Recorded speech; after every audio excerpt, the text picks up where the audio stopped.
গুনাহগুলা, যে কবিরা গুনাহগুলা আমাদের রমাদানুল মুবারকের যাবতীয় কল্যাণ বারাকা থেকে এবং রহমত থেকে আমাদের বঞ্চিত করার সমূহ সম্ভাবনা আছে, সেই গুনাহগুলা শুধু আপনাদের সামনে বলবো, একটু মনে রাখেন গভীর মনোযোগ। 1 নাম্বার গুনাহ হচ্ছে হারাম উপার্জন, হারাম খাদ্য গ্রহণ করা থেকে এখন থেকে নিজেকে প্রস্তুত করা। আবারও বলছি, হারাম ইনকাম, হারাম উপার্জন, হারাম খাদ্য গ্রহণ করা থেকে এখনই সতর্কতা অবলম্বন করা। কারণ হারাম মালের ইবাদত আল্লাহর দরবারে কবুল হয় না। আল্লাহ তাআলা রাসূলের মাধ্যমে জানাইছেন, ইন্নাল্লাহা তাইয়্যিবুন লা ইয়াকবালু ইল্লা তাইয়্যিবা, নিশ্চয়ই আল্লাহ পবিত্র, আল্লাহ অপবিত্র কোনো কিছু আল্লাহ গ্রহণ করেন না। কথা কি ক্লিয়ার হয়েছে? এটা 1 নাম্বার। বলেন তো 1 নাম্বার কি বলছি? হারাম খাদ্য, হারাম উপার্জন থেকে নিজেকে দূরে রাখা, 1 নাম্বার। 2 নাম্বার, রমাদান যেই কারণে নষ্ট হয় আমাদের সবার, আমি সহ, এটা হইলো গুরুত্বপূর্ণ যে সিন বা গুনাহ, এটা হইলো গীবত। বলেন তো কি? গীবত। কোন একজন সাহাবী রাসূলের কাছে এসে তার গভীর অসুস্থতার কথা বলছেন এবং পরপর সে বমি করছেন।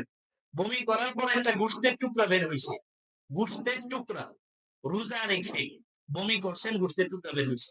রাসূলের কাছে এটা নিয়ে আসা হলো। রাসূল বললেন, সে রোজা রাখা অবস্থায় অপর কোন মুসলমানের দুশ্চর্চা করছে, ফলশ্রুতিতে সে অপর মুসলমানের গোশত খাইছে আর গোশতটা বের হইছে।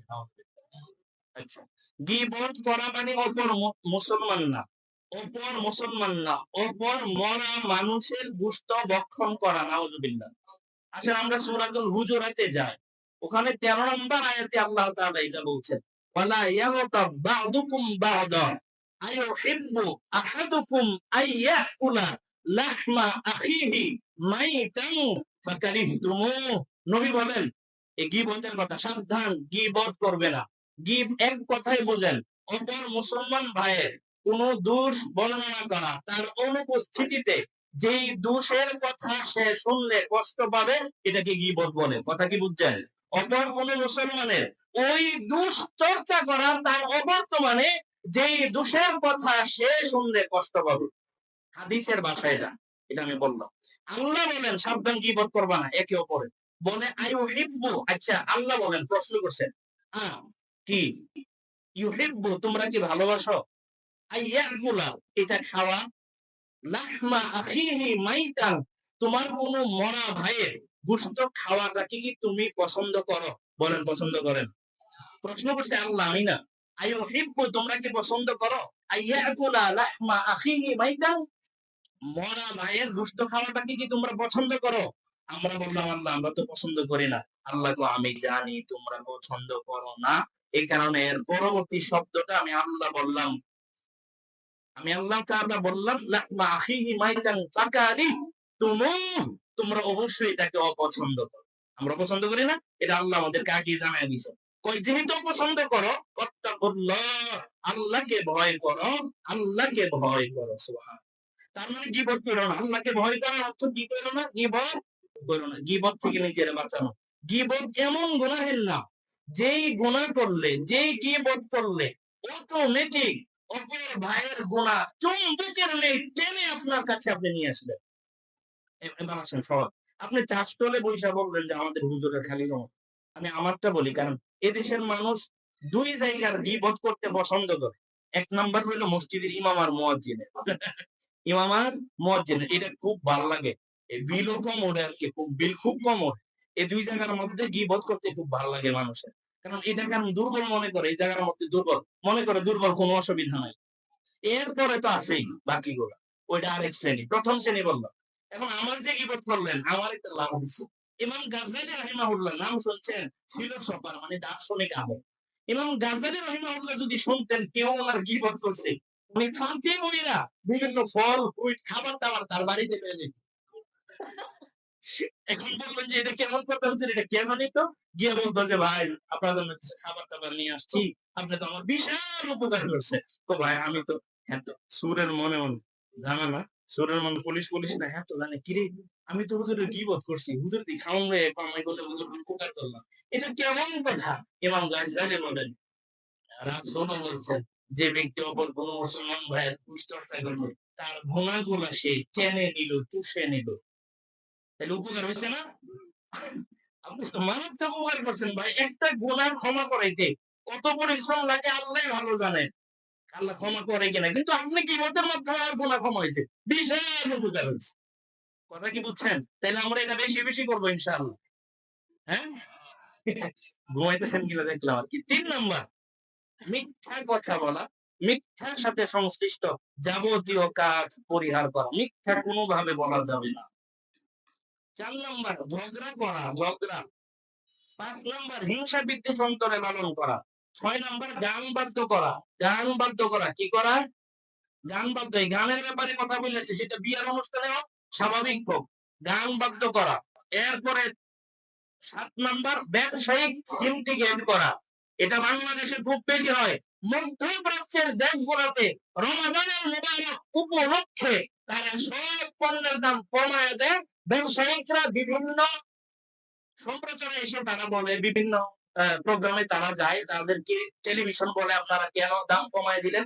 তারা বলে 11টা মাস অনেক ব্যবসা করছি, একটা মাস আল্লাহর ইবাদত করি। মানে ব্যবসার মাধ্যমে ইবাদত।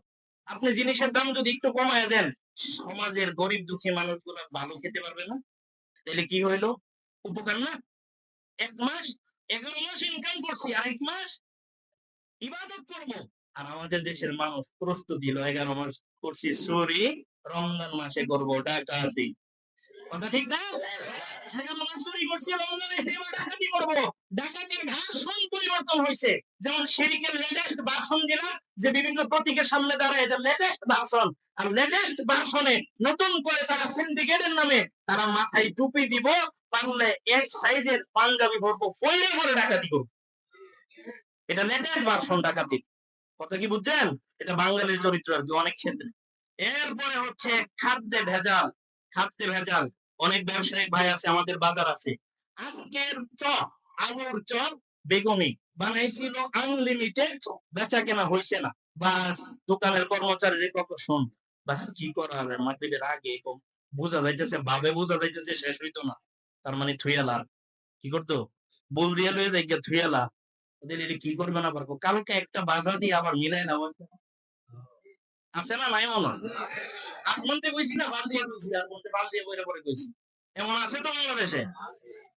এই খাদ্যে ভেজাল যারা দেয়, রাষ্ট্রীয় ভাবে এই কাজগুলা, রাষ্ট্রের দায়িত্ব এটাকে প্রতিহত করা এবং এর ব্যাপারে কঠোর উদ্যোগ গ্রহণ করা। এজন্য খাদ্যে ভেজাল, এটা কবিরা গুনাহ। এরপরে দাড়ি, কি একটু একটু বলেন তো কি বলছি? দাড়ি। এবার বাবা ভাই যারা আছেন, যুবক ভাই, চাচা, বাবা, দাদা, সব দাড়ি কাটা ছাটা। আবার বলেন, দাড়ি কাটা ছাটা দোনোটাই কবিরা গুনাহ। এক মুষ্টি পরিমাণের আগে, আবার বলেন, এক মুষ্টি পরিমাণের আগে দাড়ি কাটা ছাটা, দাড়ি রাখা না রাখা সেম কবিরা গুনাহ। কথা কি বুঝতেছেন? আবার বলতেছি, হাতে পায়ে ধরে বলি, রমজান মাসে এই গুনাহটা কইরেন না। রমজান মাস উপলক্ষে দাড়িটা রেখে দেন। যারা দাড়ি রাখছেন এক মুষ্টি করেন। এক মুষ্টি হওয়ার পূর্ব মুহূর্ত পর্যন্ত দাড়িতে কোনো সেলুন দোকানদারকে হাত দিতে দেওয়া যাবে না। কথা কি বুঝছেন? যুবক ভাই যারা আছেন, দাড়িটার মধ্যে হাত দিয়েন না ভাই। হাতে পায়ে ধরে বলি, একেবারে বিলকুল দাড়িতে হাত দিয়েন না। বলবেন হুজুর বিয়েতে সমস্যা, বউ লাগলে 1000 1 লক্ষ বউ আমি দিয়ে, আমাদের বউ আছে। এ ভাই বউ আছে আমার কাছে, যদি বিয়ে আমাদের কেউ না করাইতে পারে, দায়িত্ব আমি নিলাম। দাঁড়িয়ে রাখার কারণে যারা আপনাকে বিয়ে করাতে ব্যর্থ, তাদের এই ব্যর্থতাকে আমরা পেছনে ফেলে সফলতার আমাকে আপনাকে বিয়ে করাবে ভালো পাত্রী দেখা। আরে ভাই, আমি যখন আল্লাহর জন্য কিছু করবো, আল্লাহ আমার জন্য অনেক কিছু করবে। কথা কি ঠিক? তাইলে দাড়ি ফেলানোর কোনো দরকার আছে?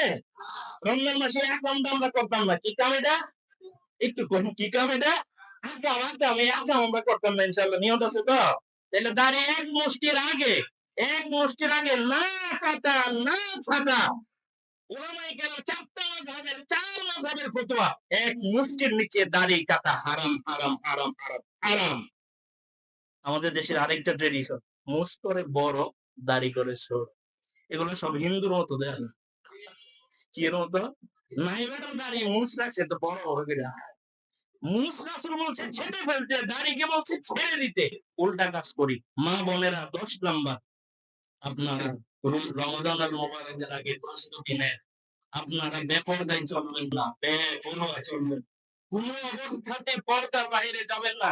এই রমজান মাস আপনাকে যদি পর্দার ভেতরে থাকতে পারেন, আল্লাহর কসম খেয়ে বলছি, চিল্লায়ে গলা ছেড়ে বলছে, ওমা ওমা, আপনি একটা মাস যদি আল্লাহর বিধান মেনে শতভাগ পর্দার ভেতরে যদি আপনাকে আপনি ঢেকে রাখতে পারেন, আল্লাহর কসম, রমজানুল মুবারকের শেষ রাত্রিতে, ঈদের রাত্রিতে আল্লাহ আপনার নাম গোলাম আম্মাজান আয়েশার কাতারে উঠায়।